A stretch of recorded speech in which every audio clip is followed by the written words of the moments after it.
I sit cross-legged on the hardwood floor of my parents' Portland living room, surrounded by torn wrapping paper and the artificial pine scent of Christmas morning. My sister Chelsea twirls her manicured fingers around a set of shiny BMW keys, the metal catching the twinkling lights from the tree as she pirouettes like a teenager instead of a 32-year-old woman. "I can't believe it," she squeals, bouncing on her toes. "My own Beamer." Dad beams at her with unfiltered pride, Mom clasping her hands beneath her chin like she's witnessing a miracle. The car sits in the driveway, a glossy white testament to parental devotion, complete with an enormous red bow that probably cost more than what they spent on my entire Christmas. Meanwhile, I stare at the object in my lap, a plastic piggy bank, shaped like a cartoon character from a children's show I outgrew 25 years ago. The price tag they forgot to remove reads $1.99. "Open it," Mom urges, gesturing toward the small rubber stopper on the bottom. My fingers feel numb as I comply. 2 crisp $1 bills flutter out. "It's the start of your future home fund, honey," Dad announces with a dismissive wave. "You're always so responsible with money, not like some people." He winks at Chelsea, who pretends to look offended. The silence stretches like taffy between us until Mom fills it. Chelsea needs reliable transportation for her new graphic design clients. Those artsy types expect a certain image, you know. Chelsea drops onto the couch beside me, her expensive perfume clouding my senses. "Don't worry, sis. I'll drive you around whenever you need." She pats my knee with patronizing gentleness. "Your little Toyota must be on its last legs by now." The Toyota that carried me through 7 hours of mountain passes yesterday. The Toyota I paid off myself 3 years ago. The Toyota that's more reliable than any relationship in this room. I can't breathe. 34 years of moments just like this one crystallize in my mind with perfect clarity. This isn't an anomaly, it's the pattern of my entire life. Just this morning, I had carefully wrapped their gifts, a leather briefcase for Dad, that cost 2 weeks' salary, the silver bracelet Mom had admired in a Seattle boutique window, the professional camera lens Chelsea had casually mentioned wanting, all purchased by setting aside a little from each paycheck for months. I'd rehearsed my announcement during the entire drive down from Seattle. Senior structural engineer. The promotion I'd earned through nights and weekends of extra work, designing buildings that would stand for generations. I'd imagined their faces lighting up with pride, finally seeing me as something more than Chelsea's responsible older sister. Maybe this Christmas will finally be different, I'd whispered to myself at each rest stop, at each gas station, at each mile marker. My hands tremble as I place the piggy bank on the coffee table. The plastic makes a hollow sound against the glass. "Excuse me," I manage, my voice sounding like it belongs to someone else. "Bathroom." I don't run up the familiar stairs, past the wall of family photos where Chelsea's face dominates every frame. The bathroom door closes behind me with a soft click before I twist the lock. My reflection stares back at me, eyes too dry, face too composed. I press my palms against the cold marble counter, waiting for tears that won't come. The pressure builds in my chest instead, like concrete hardening around my lungs.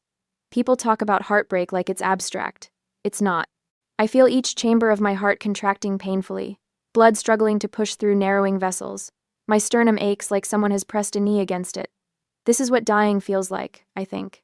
Not dramatic, just diminishing. The night stretches endlessly as I lie awake in my childhood bedroom, listening to Chelsea's laughter from downstairs as she and my parents plan her first road trip in the new car.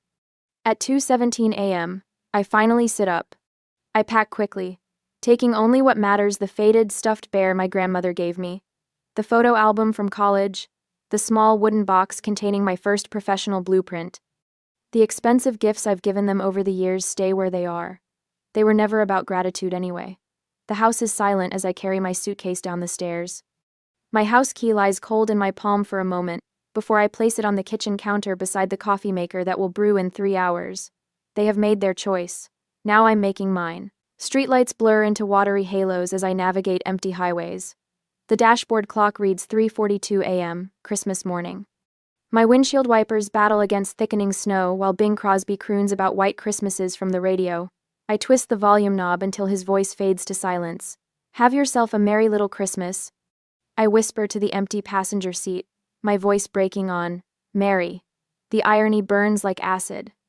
Through Portland's southern outskirts, my Toyota's heater struggles against the December chill. 7 years old with 200,000 miles, this car carried me through college, first jobs, promotions. It never complained about mountain passes or tight parking spots. Unlike the gleaming BMW sitting in my parents' driveway with its ridiculous red bow, my car earned its place in my life. Around 6, my phone buzzes against the center console. I glance down to see Mom's face lighting up the screen.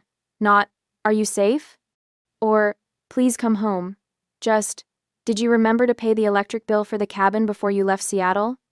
The cabin they bought for weekend getaways that Chelsea uses for Instagram photo shoots. A semi-truck passes, spraying slush across my windshield. For 3 terrifying seconds, I drive blind until the wipers clear enough space to see. My hands shake against the steering wheel as memories flood faster than the wipers can clear them away. 5th birthday. Chelsea's princess party with professional decorations, pony rides, and a 3-tier castle cake, 30 neighborhood kids in party hats. My celebration the following year: grocery store sheet cake, 2 friends from kindergarten, party supplies from the dollar bin. Your sister needs the social stimulation. Dad explained when I asked why. You're more independent. Independent. Their code for, you don't need us. High school graduation. Valedictorian. My carefully crafted speech about persistence and dreams. Empty seats in the family section because Chelsea's junior varsity soccer team had an away game. We'll watch the recording, Mom promised. The VHS tape sat unwrapped on my dresser until I left for college. Your sister needs the encouragement, Mom said. You always succeed without our help. Without help. Their code for, you're on your own. College years flash before me as highway signs count down miles to the California border. Working 25 hours weekly at the campus bookstore and cafeteria. Taking maximum course loads to graduate early. Stretching student loans and scholarships while Chelsea explored artistic inspiration across Europe on our parents' dime. Your sister needs to find herself. Dad insisted during one of our rare phone calls. You've always known exactly who you are. Known who I am. Their code for, you don't deserve exploration. My phone buzzes again. Dad this time. I let it ring until voicemail catches it. The first hint of dawn lightens the eastern horizon as tears blur oncoming headlights into golden streaks. I pull onto the shoulder, hazards blinking, and press my forehead against the steering wheel. The patterns crystallize with sudden clarity. Dad controlling the money, withholding from me while bankrolling Chelsea's every whim. Mom manipulating emotions, making me feel selfish for wanting even scraps of attention. The perfect system. One parent handling financial favoritism, the other maintaining emotional control. My phone rings again. Not family this time. Monica Perez, my college roommate turned lifelong friend. Where are you? Her voice, warm and worried, fills the car through Bluetooth. Somewhere in southern Oregon. My voice sounds hollow, unrecognizable. Heading south. To where? I don't know. The line goes quiet for a moment. Then, come to San Francisco. Stay with me. Family doesn't treat family like this. Monica knows. She witnessed the evidence firsthand during college. The packages that arrived for me containing practical necessities while Chelsea received designer clothes. The holiday breaks when I stayed in dorms because flying home was too expensive the same years my parents took Chelsea to Aspen and Maui. I can't impose. Stop. Monica's voice turns firm. You've spent your whole life being the helper. Let someone help you for once. The words crack something open inside me. Help. Such a simple concept, yet foreign to my experience. In my family, help flows one direction toward Chelsea, toward my parents, never toward me. Okay. I whisper, surprising myself. Text me your location every hour. Drive safe. I'm making up the guest room. The call ends. I ease back onto the highway, wipers clearing fresh snow. For the first time since leaving Portland, my shoulders lower slightly from their defensive hunch. By 7:30 a.m., I cross the California state line. The Welcome to California sign gleams in early sunlight. My phone screen shows 17 missed calls, 32 text messages. With deliberate motions, I turn off notifications from Mom, Dad, and Chelsea. The silence feels weightier than any accusation. My stomach growls, reminding me I haven't eaten since yesterday's Christmas Eve dinner. A small roadside diner appears ahead, its neon open sign a beacon in the morning light. I pull into the nearly empty parking lot. Inside, the warmth envelops me like an embrace, coffee-scented air, and the sizzle of breakfast on a distant grill. An older waitress with silver-streaked hair approaches with a coffee pot. "Rough night?" she asks, filling a mug without waiting for my answer. Her name tag reads, Gloria. "Rough life," I mutter, then feel immediately embarrassed by the melodrama. Gloria doesn't flinch. "Honey, I've been serving coffee for 40 years. I know heartbreak when I see it. Family or boyfriend?" "Family." She nods, sliding a menu toward me. "Blood makes you related. Love and respect make you family." Her weathered hand rests briefly on mine. "The special's good today. Comes with extra bacon." I order the special and wrap my hands around the coffee mug. Gloria's words echo as I watch snowflakes dissolve against the window glass. Blood makes you related. Love and respect make you family. For 34 years, I've been related to the Collins family. Perhaps it's time to find out what being part of a real family feels like. 3 weeks later, I am with my friend in San Francisco. My phone vibrates against the nightstand for the 13th time this morning. Dad's number. Again. I count to 10 before silencing it, adding his call to the growing cemetery of voicemails I refuse to resurrect. The first week, their messages held confusion. The second, concern. Now, in week 3, they've evolved into something darker: manipulation wrapped in parental authority. Iris Elizabeth Collins. Dad's latest voicemail thunders through the speaker when I finally check. "If you don't return this car immediately, I'll report it stolen. This childish behavior has gone on long enough." The Toyota. My Toyota. The one with my name on the title and 7 years of paid-off receipts. I crush the throw pillow against my stomach, swallowing the acid that rises in my throat. Mom's message follows. "The doctor says my blood pressure is dangerously high because of the stress you're causing. Is that what you want? For me to end up in the hospital because you're being selfish?" I delete them both without responding, though my finger hovers over the screen longer than I care to admit. My temporary sanctuary in Monica's spare bedroom feels both foreign and familiar. The walls are painted a soft terracotta that catches the morning light, warming the space in ways my Seattle apartment never did. On the dresser, my laptop displays an email I've rewritten 14 times. "Dear Mr. Sanderson." Dear Mr. Sanderson. I'm writing to formally request a transfer to the San Francisco office, effective immediately. My finger clicks send before I can reconsider. No family connections, no favors called in. Just my work record, my reputation, my worth as a structural engineer.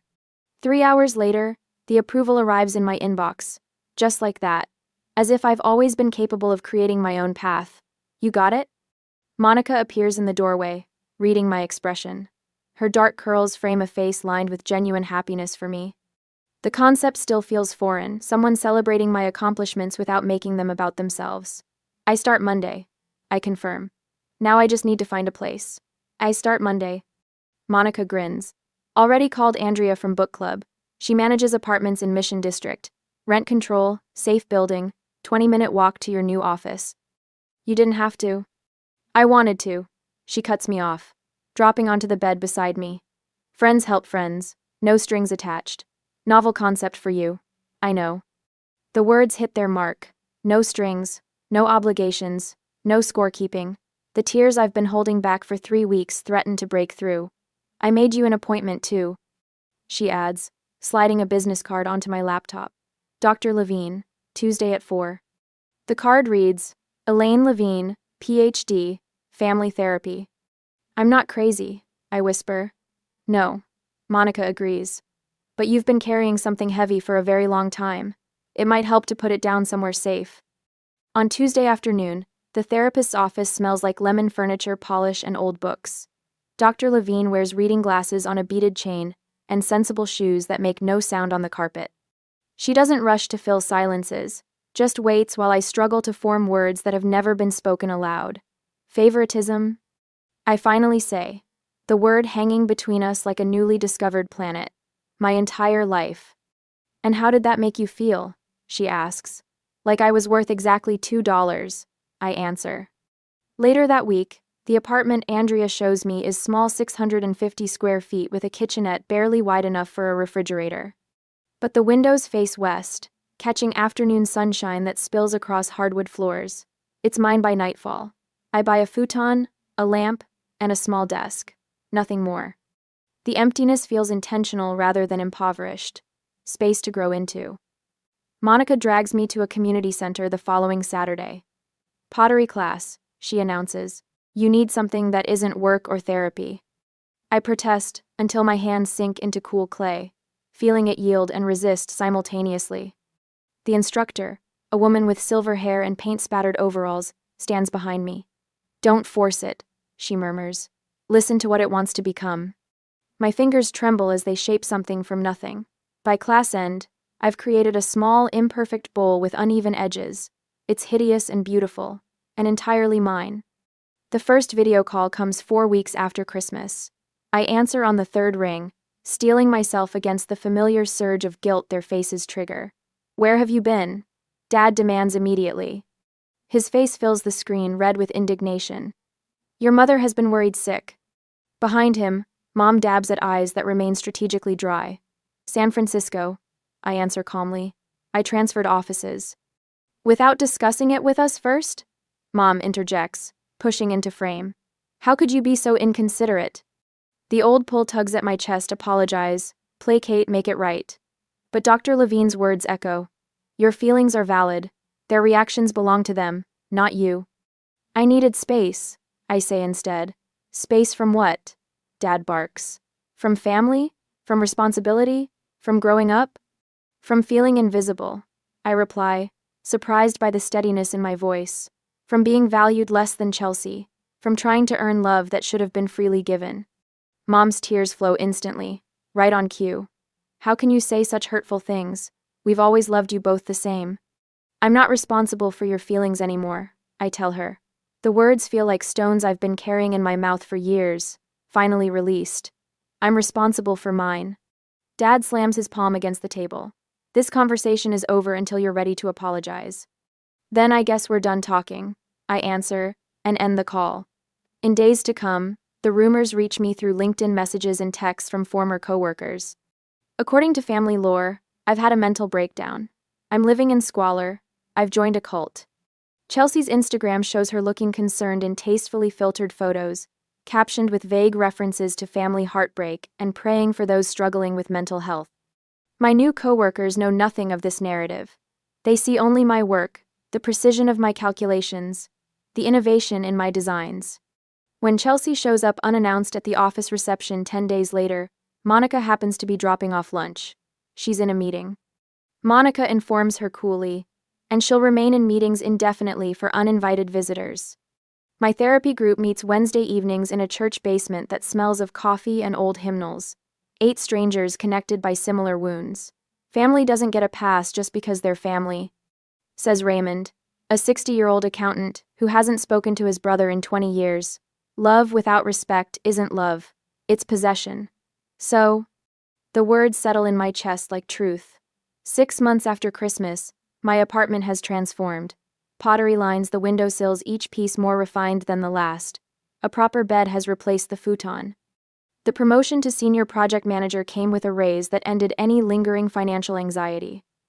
On my bookshelf sits the plastic piggy bank.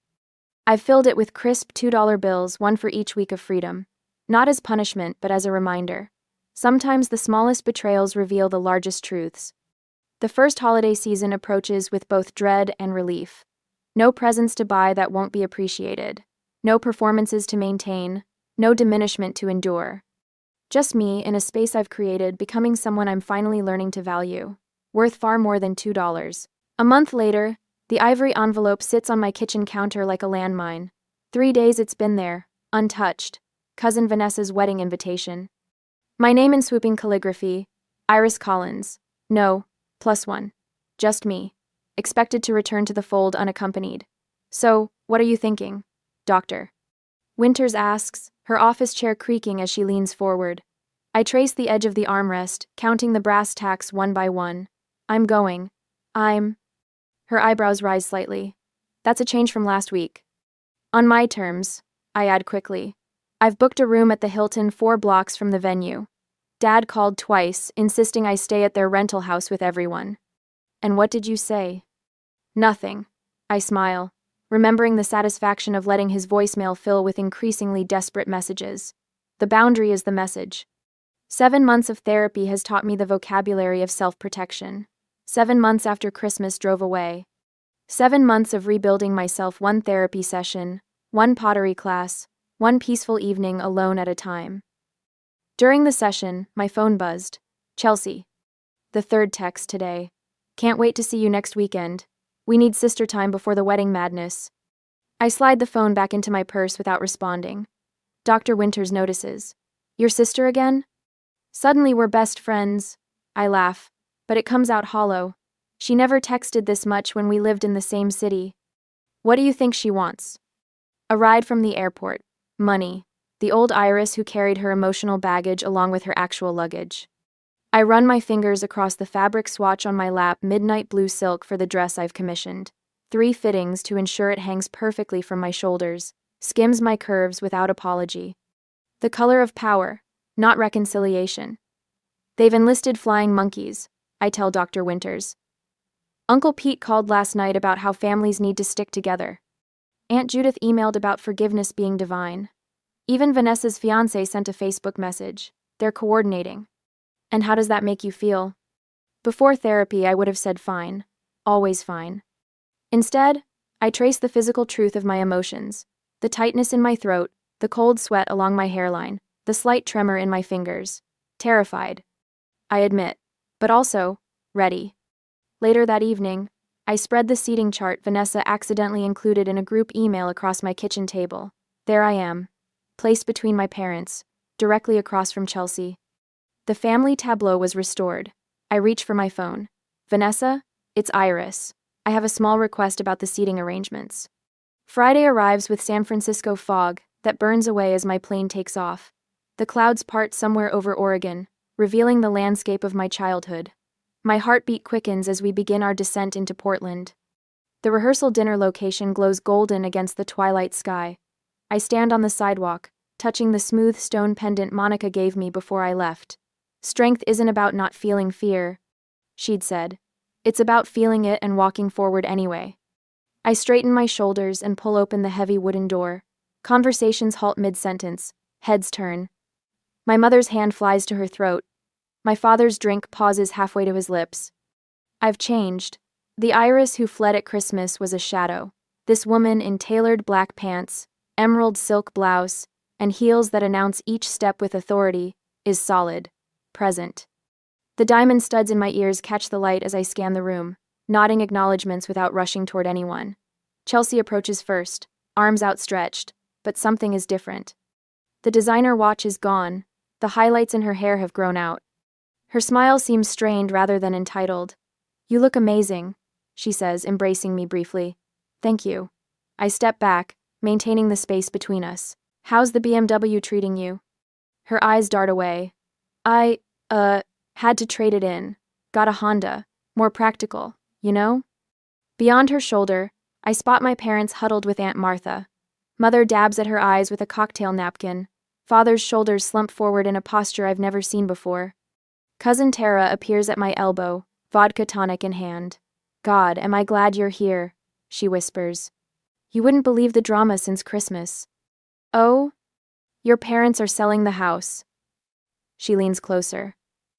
Medical bills, they say, but everyone knows they've been floating Chelsea for years. Reality finally caught up. Before I can respond, a waiter circulates with champagne. I take a glass, watching the bubbles rise and burst against the surface. Just like the family stories, what rises eventually pops. Uncle Simon approaches, clasping my free hand. You're looking well, Iris. That job in San Francisco must agree with you. Senior project manager now, I say, the words still tasting new on my tongue. His eyes widen. No kidding? That's wonderful. More relatives orbit toward me throughout the evening. Cousin Michael confesses he always noticed how differently I was treated. Aunt Martha hugs me too tightly, whispering, Your father lost his job 3 months ago. Your mother's on anxiety medication. I absorb each revelation with the strange detachment of someone watching waves break against a shore from which they've retreated to higher ground. My father corners me during cocktail hour, bourbon heavy on his breath. Family sticks together, Iris. His voice carries the familiar weight of authority, but something essential has crumbled beneath it, no matter what. Does it, Dad? I meet his gaze without flinching. Or do some family members stick together while others get pushed aside? His face reddens. We've always supported you. $2 in a piggy bank. The words come out softer than I expected, but they land with precision. That was your definition of support. He opens his mouth, closes it, then walks away. In the ladies' room, my mother appears beside me at the sink, eyes swimming with tears. We miss you so much, she says, reaching for my hand. I continue washing my hands, the soap slippery between my fingers. I miss who I thought you were too. Back in the main room, Chelsea pulls me onto the terrace. The evening air carries the scent of roses from the garden below. The BMW got repossessed, she blurts out. I'm drowning in debt. Design clients dried up. Dad can't help anymore. Her voice cracks. I don't know how to do this, Iris. I never learned how to stand on my own. The confession hangs between us. 7 months ago, I would have immediately offered solutions, money, and a place to stay. The old Iris would have added this burden to her collection. Instead, I place my hand gently on her arm. That sounds really hard, Chelsea. I feel compassion without responsibility, a distinction that took months of therapy to learn. I'm sorry you're going through that. Her eyes widened slightly at my response, compassion without rescue. I can help you make a budget, I offer. But I can't fix this for you. Over her shoulder, I see Vanessa in her pre-wedding glow, surrounded by bridesmaids.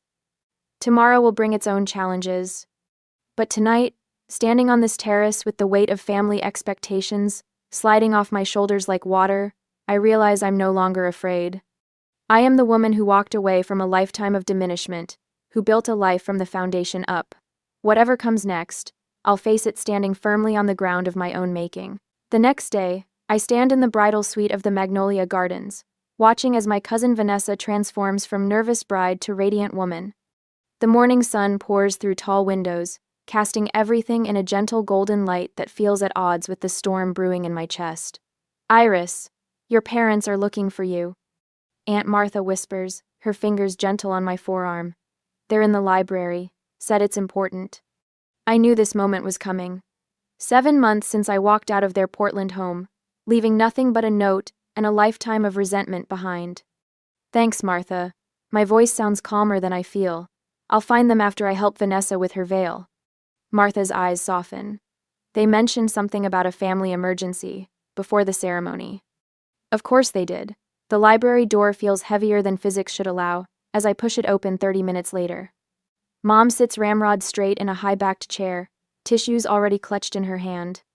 Dad paces by the fireplace, his movements sharp and contained. Chelsea stands by the window, wearing a dress that costs more than my first month's rent in San Francisco, though the repossessed BMW is nowhere to be seen. Iris, thank God. Mom rises, arms outstretched. We need to talk as a family. I remain in the doorway. The ceremony starts in 40 minutes. Sit down, Iris. Dad gestures to the empty chair positioned to face all three of them. A staged intervention. This can't wait any longer. I close the door behind me but don't move toward the chair. I'm listening. Chelsea steps forward.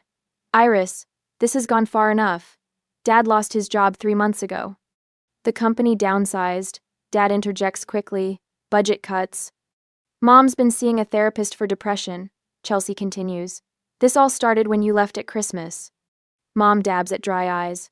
We're selling the house. The perfect trifecta. Financial crisis, health concerns, and guilt wrapped in one neat package. 7 months ago, I would have crumpled under the weight of their expectations, apologized for something that wasn't my fault, and offered to help. Today, I walk to the indicated chair, set my purse beside it, and sit with my spine straight. I'm sorry to hear about your job, Dad. And Mom, I'm glad you're getting help. Their faces register confusion at my calm response. Didn't you hear what we said? Chelsea's voice rises. They're selling the house because of you. No, they're selling the house because of choices they made long before I left. I remove a leather-bound photo album from my purse. I brought something to show you. Mom frowns. We don't have time for... You called this meeting. I open the album across my lap. So we have time. The first page shows 2 birthday parties side by side. Chelsea's elaborate princess theme, with hired entertainers, and my party the same year with a grocery store cake at the kitchen table. Remember these? I flip through pages of Christmas mornings, graduations, and family vacations where the pattern of favoritism is unmistakable. I spent months compiling evidence of what I always felt but couldn't prove. Dad's face flushes. This is ridiculous. We always treated you girls equally. I pull out a folder of bank statements. My student loans, $67,000 that I'm still paying. Chelsea's education, fully funded, including her year in Europe for art inspiration. Chelsea shifts uncomfortably. That's not fair. You chose engineering. That was your decision. It was my passion, I corrected her. Just like art was yours. The difference is, my passion wasn't considered worth investing in. Mom rises, hands trembling. We didn't have the money when you went to college. Things were different by the time Chelsea.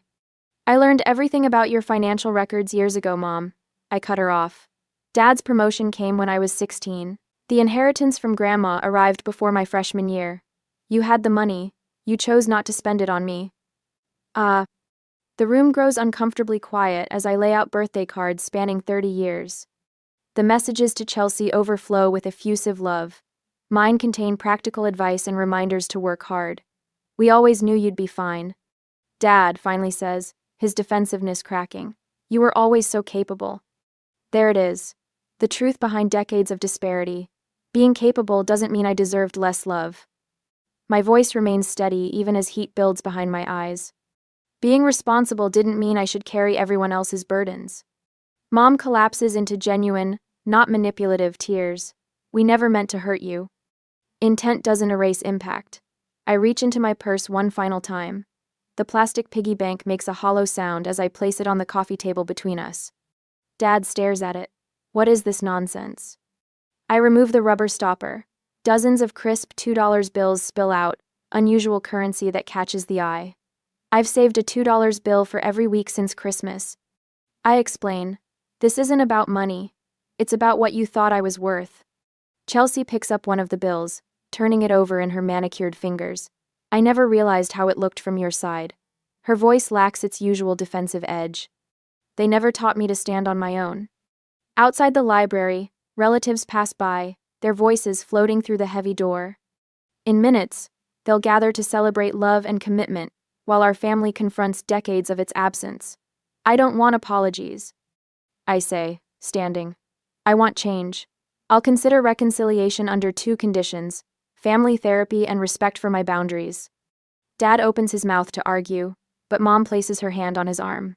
We'll do it, she says, surprising us all. Whatever it takes. I gather my evidence and the piggy bank but leave its contents on the table. That's yours to keep. A reminder of what happens when you value one child over another. Walking toward the door, I pause with my hand on the knob. I need to take my seat for the ceremony. My friend Monica is saving me a place. As I step into the hallway, my back straight and heart lighter than it's been in months, I hear Chelsea whisper to our parents, "She's different now." She's right. The woman who left that Christmas morning carrying nothing but grief and resolution is gone. In her place stands someone who finally understands her own worth isn't measured by what others think she deserves, but by what she refuses to accept. On Christmas, the sunshine spills across the hardwood floors of my San Francisco apartment as friends gather around a table that actually belongs to me. The scent of rosemary and sage from the roasting turkey mingles with laughter, real laughter, not the strained kind that used to echo through my parents' house. To Iris, Monica raises her glass, her dark curls catching the light from the window. Who builds bridges better than anyone I know, both at work and in life? My cheeks warm at the toast. 1 year ago today, I placed a house key on a counter and drove away from everything familiar. Now I stand in an apartment filled with people who choose to be here, surrounded by pottery pieces I created with my own hands. And to Senior Project Manager Collins, adds Elliot, his fingers brushing mine under the table. His touch still sends electricity through me, not the lightning strike of infatuation, but the steady current of something building toward permanence. Whose team finished the Richardson Tower project 2 weeks ahead of schedule? Elliot understands deadlines and structural integrity, an environmental engineer who values sustainability in buildings and relationships alike. When he first asked me to coffee 6 months ago, I almost declined. Old habits of self-sacrifice die hard. My therapist, Dr. Winters, called it progress when I said yes. The kitchen timer chimes, saving me from having to acknowledge their praise. Some changes take longer than others. Need help? Asks Elliot, following me into the kitchen. I've got it. The words slip out automatically. Then I catch myself, remembering Dr. Winter's gentle challenge. Accepting help doesn't diminish your strength. Actually, could you carve the turkey? I never learned how. My phone vibrates with a video call from Chelsea. Monthly calls a boundary we established after the wedding confrontation. I answer while Elliot handles the carving. "Merry Christmas," Chelsea says, her face filling the screen. Her apartment visible behind her looks smaller than mine. No designer furniture, no luxury car parked outside. Working 2 jobs has given her a new perspective on money, along with the shadows under her eyes. "You look happy," she says, voice softer than it used to be. "Your place looks beautiful." It feels like home. I angle the camera to show my pottery studio in the spare bedroom, once formless clay now shaped into bowls and vases that line the shelves. "How are Mom and Dad?" "Dad's 90 days sober today. He wanted me to tell you." She adjusts the camera to reveal our father sitting in a modest apartment living room, looking smaller somehow. "The AA meetings are helping. He's different when he's not drinking." I nod, not ready to fully process that revelation. "And Mom?" "Still volunteering at the community center. She wanted to come to the call but had an emergency food drive." Chelsea pauses. "They ask about you. Not in the old way, though." We talked for a few more minutes before saying goodbye. The wall clock shows it's time for dinner. Around my table, conversation flows between Monica, Elliot, and friends from my engineering firm and pottery class. No one mentions the piggy bank displayed on my mantle, now filled with dollar bills representing lessons rather than resentment. After dessert, Chelsea texts a photo of a handmade clay ornament, clearly her first attempt at pottery. "Not pretty, but made with love. Mailing it tomorrow." Then another message arrives from my mother. "Found this in the attic while downsizing. It always belonged to you." The attachment shows my childhood dollhouse, the one thing I truly loved growing up. The deed transfer paperwork sits below it, officially making it mine. Later, when everyone has gone and Elliot helps with the last dishes, I step onto my balcony. San Francisco Bay stretches before me, lights from the bridges reflecting on dark water. Buildings I helped design stand in silhouette against the night sky. "Worth isn't something you earn through usefulness," I whisper to the city lights. "It's something you claim by knowing what you will and won't accept." Elliot joins me, wrapping a blanket around my shoulders against the December chill. "Deep thoughts?" "Just grateful," I answered, leaning into his warmth. "Sometimes the greatest gift is realizing what you won't accept anymore." The piggy bank sits visible through the window, no longer a symbol of what I lacked but what I found the courage to value myself first.